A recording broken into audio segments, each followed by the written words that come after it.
On a at this. Tuesday morning Did you in July seriously of think we wouldn't find it? 1997, in the middle of the Mojave Too Desert, good. on a stretch of military land that doesn't appear on public maps, the United States Army lost a tank worth $12 million. The tank wasn't just expensive, it was unique. A single prototype M1A2 Abrams with modifications that the Army wasn't ready to discuss publicly, upgraded composite armor, an experimental targeting system, a propulsion modification that a defense contractor had been developing for 4 years. There was exactly one of them in existence. The testing range was a dry lake bed in the eastern Mojave. The surface looked solid, hard, flat, baked by 100 summers into something that resembled concrete. It wasn't. Beneath the crust, centuries of water infiltration had dissolved the calcium carbonate binding the sediment, creating a network of underground cavities that the 1991 Geological Survey had partially identified. They hadn't identified the one beneath testing Zone 7. At 09:14 hours on July 8th, the prototype M1A2 was conducting an acceleration test when the driver felt the front tracks begin to sink. He hit reverse immediately, correct procedure, fast reaction, but at 70 tons, the tank had already committed. The lakebed crust collapsed over 30 feet. The tank dropped 25 feet into darkness. The driver escaped. He climbed out covered in dust and reported that the prototype was in a hole and the hole wasn't done growing. He was right. Over 3 hours, the cavity expanded to 40 feet across, and the tank at the bottom was beginning to list as the floor shifted beneath it. The Army Corps of Engineers arrived at 14:00 hours. Lead engineer Lieutenant Colonel David Park consulted his geological survey data and delivered his assessment. The cavity is actively unstable. We're detecting continued subsidence on all sides. Any equipment near the edge risks triggering secondary collapse. We can't get close enough to rig effectively. "What's your recommendation?" asked Base Commander Colonel Richard Hayes. Park looked at the hole. Seal the cavity with high-density concrete. Classify the loss as a training accident. The alternative is risking personnel in a recovery operation with high probability of failure. Hayes stared at $12 million of classified technology. 48 hours to mobilize the concrete operation. "Yes, sir.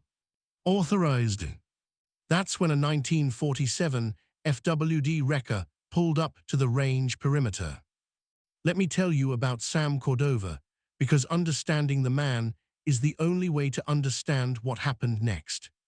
Sam was 76 years old in 1997. Born in Barstow, California in 1921, son of a Mexican-American railroad laborer who'd followed work from Texas to California during the Depression. Sam had grown up in the Mojave. He knew the desert the way some men know their own faces, not from studying it, but from living in it every day for 7 decades, reading it, understanding its deceptions. He'd enlisted in 1942.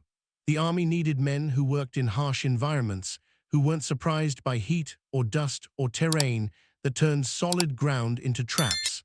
Sam spent 2 years with the 1st Armored Division in North Africa, working as a tank recovery specialist under Patton. In North Africa, Sam learned things about desert geology that no engineering school taught. He learned that desert surfaces lied, that what looked solid was often underlain by voids formed by eons of erosion. He learned to read the surface crust, color, texture, sound, and understand what was beneath. He also participated in operations that were never officially documented, but that story would come later. After the war, Sam came back to Barstow. In 1947, when Army surplus equipment sold for pennies, Sam bought an FWD model SUCOE 6x6 wrecker built for military recovery in extreme terrain. Paid $800 cash. He'd been running Cordova Desert Recovery for 50 years. He knew every dry lake bed in the Mojave, every geological formation, every place the surface looked solid and wasn't.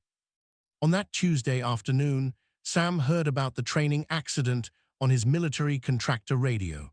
heard the engineers discussing cavity instability and concrete sealing, heard Hayes authorize burying $12 million. Sam put on his canvas hat, started the FWD, second try, even in the heat, and drove to the range perimeter. It took 45 minutes of phone calls to verify his contractor clearance.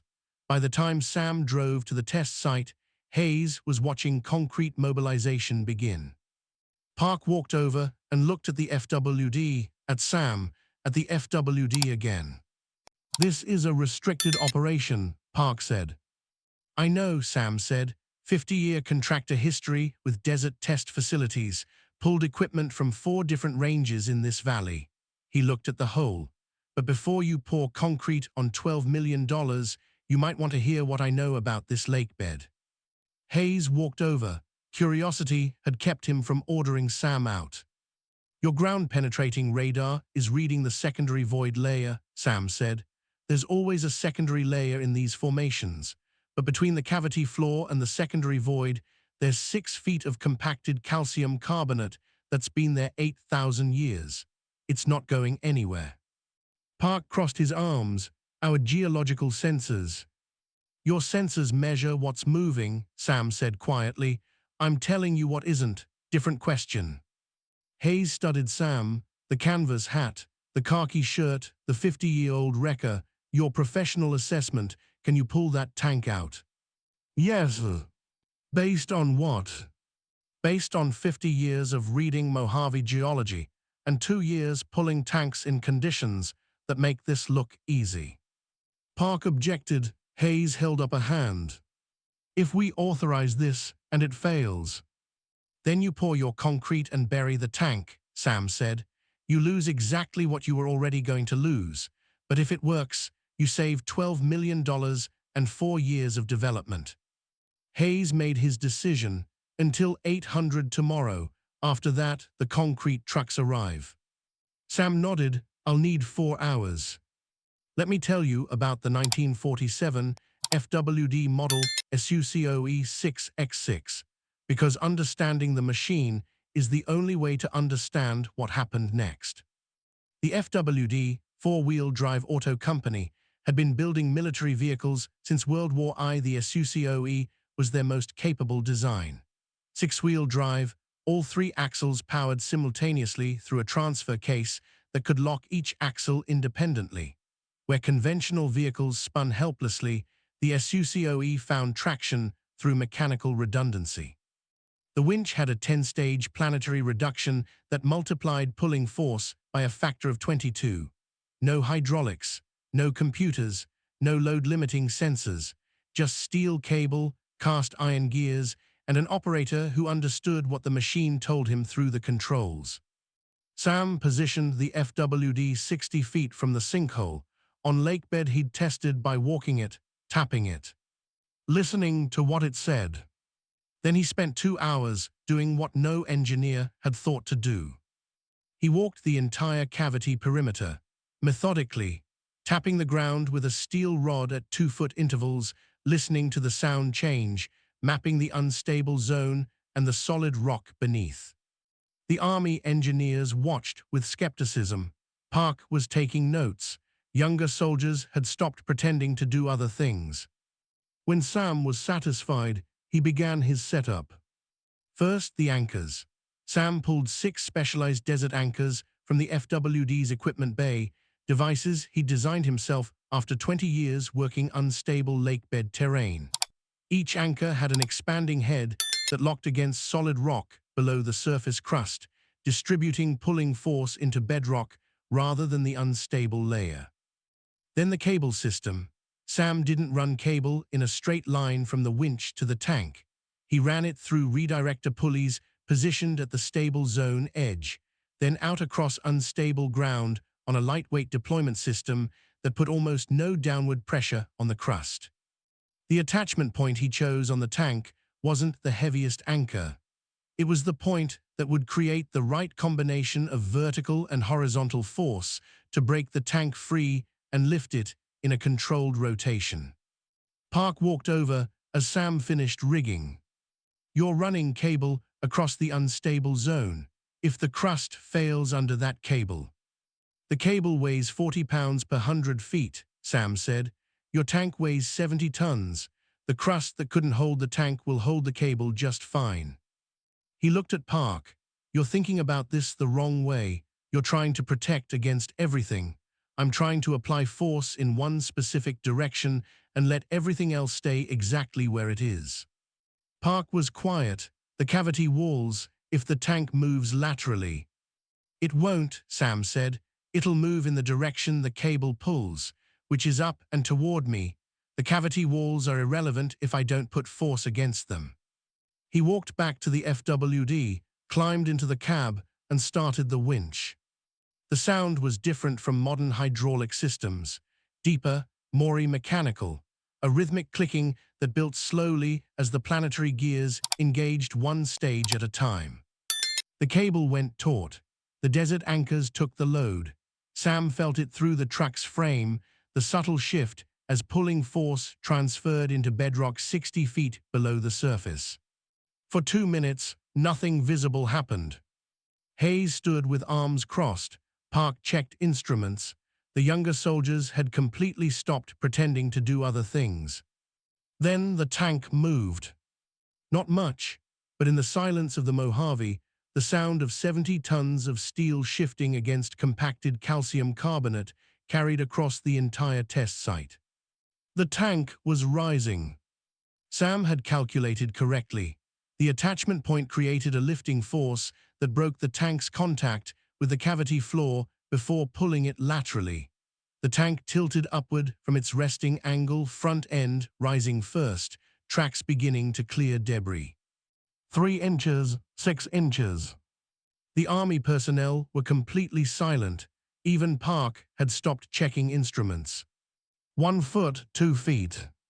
The tank moved upward through the cavity, rising toward the surface. Dust cascaded from the hull. The cavity walls creaked, but didn't collapse. Sam's cable wasn't touching them, wasn't putting any force against them. 5 feet, 10 feet. The top of the turret appeared above the lakebed surface. Sam kept the winch turning, steady, patient, not faster, not slower. The same relentless mechanical pull that had been moving stuck equipment across the Mojave since 1947. At 15 feet, the tank's tracks cleared the cavity edge and found solid ground. Sam shifted the FWD into first gear and drove forward slowly, pulling the tank the last few feet onto stable surface. When the tank sat level on solid ground, the Mojave was completely silent for 3 seconds. Then the Army personnel erupted, not with military discipline, with genuine human shock and relief.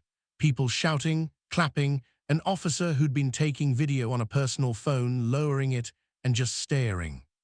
Sam shut down the winch, set the brake, and climbed out of the FWD. He began coiling his cable without ceremony. Park walked over. He didn't say anything for a long time. "How?" Park finally said. "Our analysis said the cavity was too unstable. The force required would trigger secondary collapse." Your analysis calculated the minimum force to move 70 tons, Sam said, still working. "That's the wrong question. The right question is, what's the minimum force to break initial contact and change the direction of motion?" He looked at Park. That tank wasn't held by the cavity walls. It was held by friction and suction against the cavity floor. Break that contact, get it moving upward, and the rest is mechanical advantage. "The unstable zone is in the surface crust," Sam said.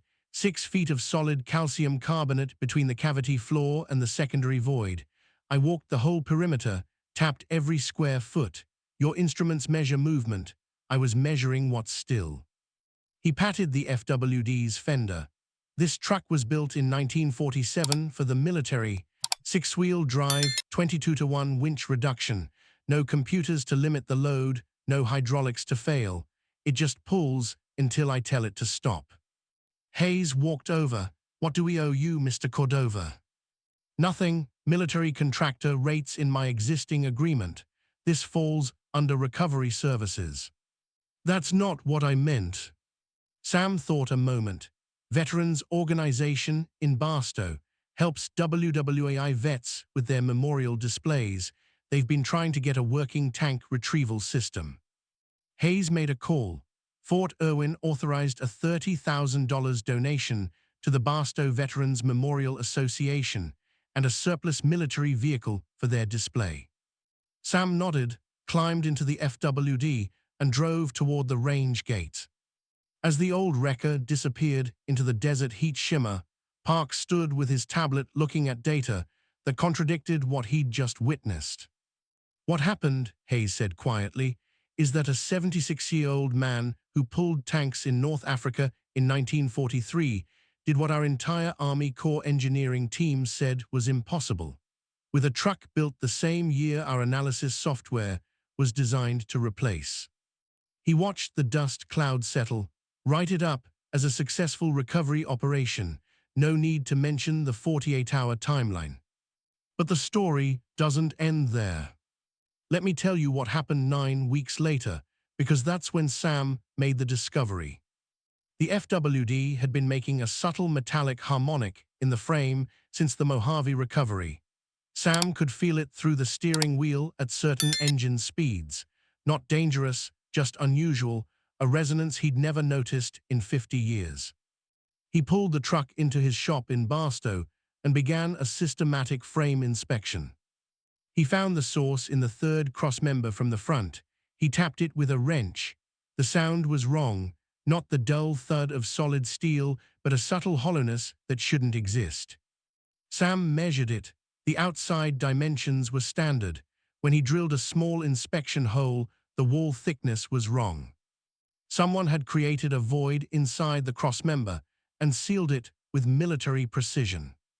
He spent 3 hours carefully cutting through the steel. Inside, packed in cotton wadding to prevent the metallic sound that had finally, after 50 years of vibration, shifted enough to reveal itself, was a sealed military ammunition canister. His hands were shaking as he opened it. Inside, wrapped in WWAI-era waxed canvas, a Bronze Star medal in its presentation case, the citation for meritorious achievement in ground operations against an armed enemy. The recipient, Technical Sergeant Aurelio Cordova, 1st Armored Division. His grandfather. But there was a notation Sam had never seen. Classified, North Africa 1943, details restricted, see separate file. 11 pages of OSS documents stamped top secret and marked DCLASSFAD 1992. The documents described Operation Iron Harvest, a classified program in North Africa from February to May 1943. U.S. Army tank recovery specialists seconded to OSS intelligence for one purpose: recover intact German tanks from battlefields without the Germans knowing they'd been touched. The Germans were fielding new equipment, Tiger I tanks, upgraded Panzers, that Allied intelligence desperately needed to examine. Official salvage was too visible. Iron Harvest used combat engineers operating at night, removing German equipment, delivering it to intelligence facilities in Algiers for analysis, and returning it before anyone noticed. Sam's grandfather had been one of 8 recovery specialists assigned to the operation. At the bottom of one map, in Aurelio's handwriting, Depot 7, full Tiger I, undamaged, recovered 14 March 1943, analyzed Algiers 18 March, returned 22 March, Germans never knew. His grandfather had stolen a Tiger tank, had it analyzed by Allied intelligence, and returned it before the Germans noticed it was missing. There was $9,400 in currency, military scrip, German Reichsmarks, French Algerian pounds, and a letter typed on OSS stationery, signed only as Colonel H. Technical Sergeant Cordova, your service to Operation Iron Harvest was essential to Allied intelligence efforts. The information gathered through your recovery operations contributed directly to countermeasures against German armor that saved thousands of Allied lives at Kasserine Pass and beyond. This service cannot be acknowledged publicly. The operation did not officially exist. The Bronze Star is genuine and earned, but its citation will remain classified indefinitely. The currency represents your combat pay supplement and operational hazard allowance for the period January-June 1943. It could not be processed through normal military channels without creating records that might compromise the operation. We regret that your service must remain unacknowledged. History will not know what you did, but what you did changed history. Colonel H., OSS North Africa Command, June 1943. Sam sat in his shop, holding his grandfather's bronze star, and understood something he'd never fully known. The skills he'd spent 50 years believing were simply family wisdom, reading desert geology, understanding cavity formations, knowing where sand lied and rock told the truth, hadn't come from his grandfather's general experience. They'd been forged in classified intelligence operations that the government had hidden in the frame of a truck for half a century. Aurelio Cordova had stolen German tanks for American intelligence, had read Tunisian desert geology under enemy fire, had pulled 30-ton vehicles from sand while the Africa Corps was 3 miles away, and he'd passed every lesson to his family without ever being able to explain where it came from, because explaining it meant acknowledging it existed.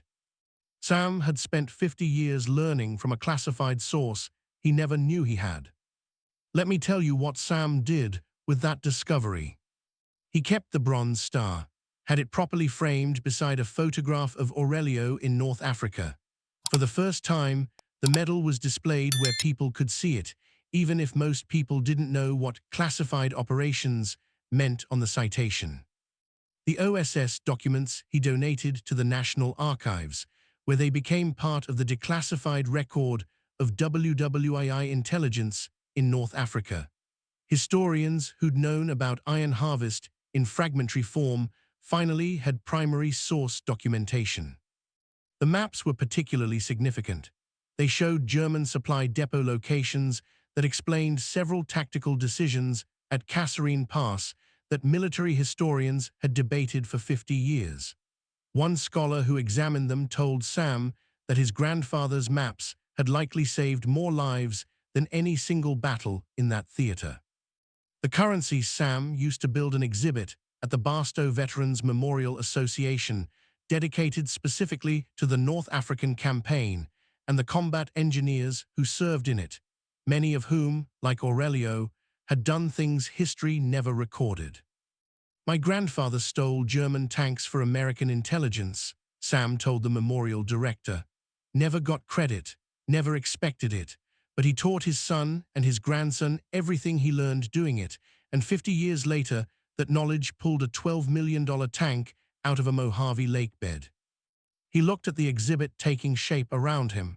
Some things deserve to be remembered, even when governments decide they shouldn't be. The FWD stayed in Sam's shop. He drove it for another 5 years, until 2002, when he was 81 and his doctor told him the desert heat was too much for his heart. Truck still runs, Sam said. That's not the point, his daughter said. Sam looked at the FWD sitting in the shop where it had sat for 55 years. Dark red military paint, white lettering, the cross-member that had carried his grandfather's secret for half a century. All right, he said, but it doesn't get scrapped. The General Patton Memorial Museum in Cariaco Summit took it. Located along the same Mojave Desert Highway that Patton had used to train armored divisions in WWII, it was the right place for a truck that had served both Patton's recovery operations and the OSS intelligence work behind them. The plaque reads, 1947 FWD model SUCOE 6X6 Wrecker. Operator Samuel Cordova, 1947-2002. This vehicle recovered a classified M1A2 prototype at Fort Irwin in 1997 when Army Corps engineers declared recovery impossible. Its frame carried the record of Operation Iron Harvest, WWII intelligence operations in North Africa, for 54 years. The knowledge that saved a $12 million tank in 1997 was forged in the Tunisian desert in 1943. Samuel Cordova died in 2005 at the age of 84. His funeral was held at San Felipe de Jesus Church in Barstow, and the parking lot was full. Lieutenant Colonel David Park, retired from the Corps of Engineers, drove from Sacramento for the service. Sam Cordova taught me something they don't teach in engineering school, Park said. He taught me that when you're solving a problem in unstable ground, the most important thing isn't the force you can apply, it's the force you choose not to apply. He recovered that tank by understanding what didn't need to move, not just what did. He looked at the casket. His grandfather learned that in Tunisia in 1943, pulling German tanks in the dark, while Rommel's army slept 3 miles away. Sam learned it in the Mojave over a lifetime. And now we have to figure out how to keep learning it, because when the computers fail and the ground opens up, the only thing that saves you is knowing what's under your feet. The 1947 FWD still sits in the General Patton Museum. Next to it is Aurelio Cordova's Bronze Star, the declassified OSS documents and photographs of both men, grandfather and grandson, working in deserts 50 years apart.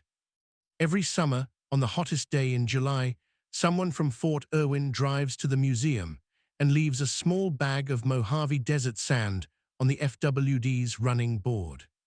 A reminder that some knowledge was forged under Rommel's guns in the North African desert. That some lessons travel through families as skills that can't be explained because they were never supposed to be acknowledged. And that sometimes, when the Army Corps of Engineers says nothing can pull it out, all you need is an old desert veteran whose grandfather stole German tanks for American intelligence and taught his family everything he learned doing it. The engineers said nothing could pull it out. The old man fired up his 1947 FWD and proved that some knowledge is classified not because governments want to hide it, but because the men who carried it never needed a medal to know what they'd done. They just needed to pass it down.